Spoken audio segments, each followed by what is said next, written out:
Буян тухай хороолол ашиглалтад ороод өдгөө 1000 гаруй өрхөн хэдийн энд ажиллаж амьдарч байна. За эдгээр өрхүүдийн цэцэрлэгийн насны хүүхдүүд нь сурч хүмүүжих 2 ч цэцэрлэг энэ хороололд баригдсан боловч харамсалтай нь үйл ажиллагаагаа явуулахгүй байна гэж тус хорооллын иргэд манай телевизэд хандсан юм.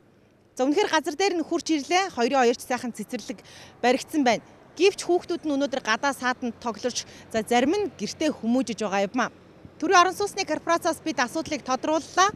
Тэгэхээр Төрийн орон сууцны корпорацийн дэд захирал нь энэ 2 цэцэрлэгийг худалдаж авах саналыг нийслэлийн засаг даргын хамгийн газар болоод Харьяа яам болох боловсрол шинжилгээ ухааны яамд нь мэдэгдсэн байна. Харин нийслэлийн засаг даргын хамгийн газраас бол 2014 оны төсөвт цэцэрлэг худалдаж авах мөнгө суулгаагүй учраас харамсалтай нь худалдаж авах боломжгүй гэж мэдэгдсэн байна. Харин боловсролын яамд бол 7 хоногийн өмнө саналыг хүргөөсөн. Багдунд боловсролын хилцээний дарга нь одоогоор энэ асуудалтай танилцаагүй байна гэсэн хариултыг бидэнд өгсөн юм. Тэгэхээр түр энэ 2 цэцэрлэгийг худалдаж авч чадахгүй бол эдгээр цэцэрлэгүүдийг хувийн компаниудад өгнө. Харин хувийн компаниудад өгнө гэдэг нь нэг хүүхэд сард 200-аас 300 мянган төгрөгөөр цэцэрлэгт хүмүүжүүлнэ гэсэн үг юм. Улсын цэцэрлэг болсон дээ шүү. Хувийн цэцэрлэг өг төчнөө айл авчирчаал тэгээд ямар ч нийгмийн сургууль цэцэрлэг байхгүй бас хэцүү шүү дээ. Энэ цэцэрлэгийг өрн тэдэд ашиглалтад орно хувийн компани авсан гэсэн юм яригдж байна юу? Үгүй яг баттай мэдээлэлч байгаагүй зүгээр оршин суугчдаас л тийм мэдээлэл сонссон доо. Одоо хувьд шилжиж байгаа юу бусдад зарах гэж байгаа тэгээд тодорхой шийдгүү хувийн цэцэрлэг болно л гэсэн мэдээлэл өрн өгч ирсэн. Тиймэрхүү юм сонссон доо. Цэцэрлэг л баймаар л байна л да. Цэцэрлэг одоо энэ бэлэн байж байна, халаалт нь орцсон байна. Бүх юм байна. Цэцэрлэг баймаар л байна. Одоо үнэхээр ээжнүүд одоо ажил хийж чадахгүй имээгээрээ харуулад имээч чадахгүй өндөр настай болсон одоо цэцэрлэг их л хэрэгтэй байна.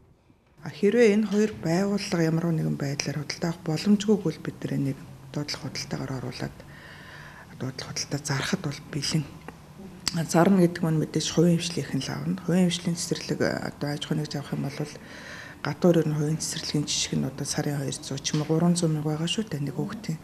Тэгэхээр оршин суугчдад би хүндрэлтэй тусна гэжсэн үүднээс манай байгууллагын зүгээс аль болох улсын нийслэлийн юм уу эсвэл одоо боловсролын яамд одоо энэ цэцэрлэгийг анхны хөрөнгө оруулалтын л өртгөөр одоо шилжүүлж хэлсэн байдалтай үлээгдэт байж байгаа. Тэгээд одоо яамнаас болон нийслэлээс одоо эцсийн хариу хүлээж байгаа. Хэрвээ энэ 2 байгууллага маань одоо энэ 14 оны төсөв төлөвлөгөөнд батайгүй хүлээж авах боломжгүй. Хэрвээ 15 оны төсөв төлөвлөгөөнд оруулаад авах боломжтой үйл өдөр бас жоохон хүлээцний. Аль нэгэн байдлаар одоо худалдаа авах боломжгүй үйл одоо өдөр дуудлага худалдаа яралтай зохион байгуулаад худалдах тул бэлэн. Цэцэрлэг гэдэг нь ганцхан байшин байрах өртгөөс одоо яахгүй шүү дээ. Байшингаа байруулна. Энэ байшинг одоо тэр энэ хорооллын нийтлэг одоо тий хороол доторх алан хөөтөөс бохир одоо цахилгаан холбоо тохиолол гадна талын тогтчлт одоо хүүхдийн тоглоомын талбай зам талбай гэсэн бүх өртгүүдийг одоо шингээсэн байдлаар Боловсрол Сонирхлын ухааны яамд бид 610 сая төгрөг гэж үнийн санал өгсөн байгаа. Тэгээд чи өөрөө Чингис бонд буюу хөгжлийн банкны зээлээр санхүүж өсгөх учраас их усрын хүү зардлаа оруулаад нэг ширхгэн шүү дээ. Тэгээд 2 цэцэрлэг бол ингээд тэрбум 220 сая төгрөг гэсэн байдлаар үнийн санал хөрвүүлж өгсөн байна.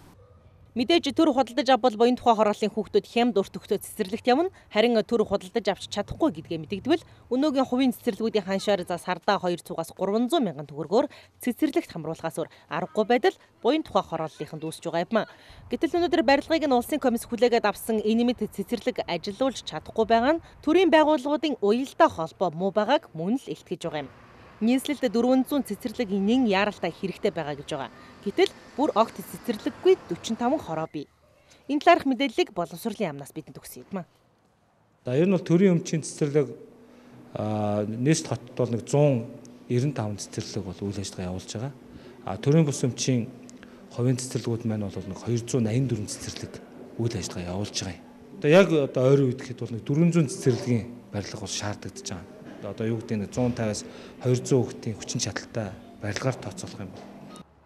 Боловсролын яамд 7 хоногийн өмнө хүргүүлсэн Төрийн орон сууцны корпорацийн мэдээлэл боловсролын яамны сургуулийн өмнөх боловсрол бага боловсролын хилцээний даргад одоогоор танилцаагүй байгаа гэдгээ мэдэгдсэн юм. Харин салбарын сайд ганц төмөр нь өнөөдөр ерөнхий сайдад нэр дэвшээд явж байгаа дүр зураг боловсролын салбарт байна.